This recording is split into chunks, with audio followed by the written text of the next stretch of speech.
Well, hi guys. Well, we're drawing towards the end of my breeding season 2013. I've now separated these mosaics and this pair of reds. I'm not going to let them breed anymore this year. The mosaics, they actually fertilised 8 eggs, let all 8 young die. And there's a cockbird of the which was up here on the top cages.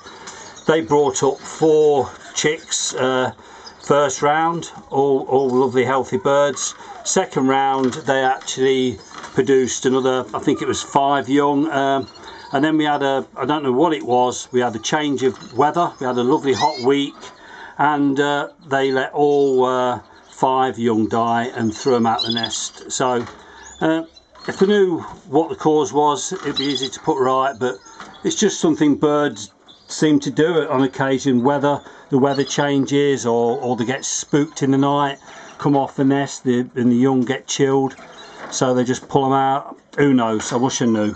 Right, this top pair, they've gone down. I think she's got about 3 young. I'm going to let them go and hopefully bring them up. They let all the first round babies die, so hopefully they'll have a bit more luck on this round. And this pair, she's got 4 eggs, only one of them have hatched, and that's all that will hatch now, no doubt, because the bird's about a week and a half old. The eggs are obviously infertile, the other eggs. They had 4 young last time. They let 2 die, and 2 of them actually are down in the bottom cages now. Right, so here's all this year's well, hens from this year's breeding season, and obviously this year's young birds. And I've got, at the minute as it stands, 4, 5, 6. I've got 7, and to get any young birds any year really, I'd class as a successful breeding season. It's better than I did last year. So, you know, I've got to class this as a good season. And also in amongst these, somewhere around, is the young chick from outside in the aviary, the Razor Cross Redfactor Canary. I'm just trying to find which one it is. They all look pretty much the same.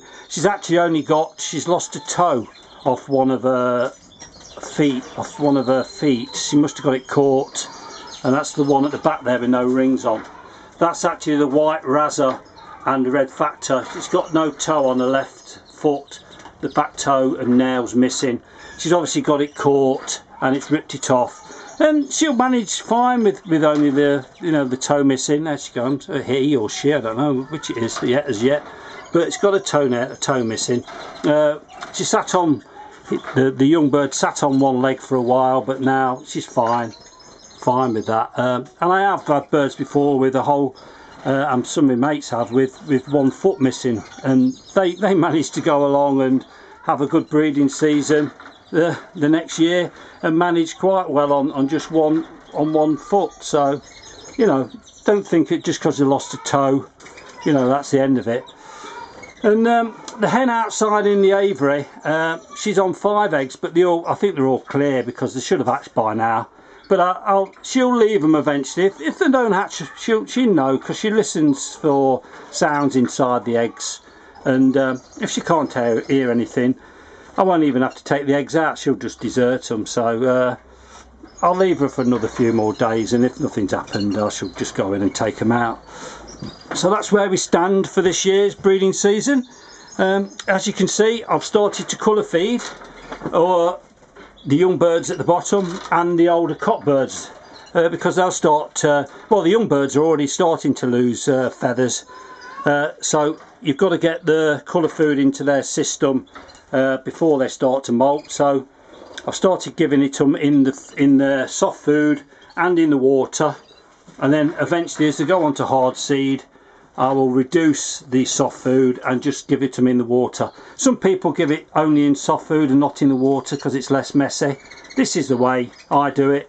There's no right, there's no wrong way. It's entirely what suits yourself. And some people will probably even let the canaries go for another round.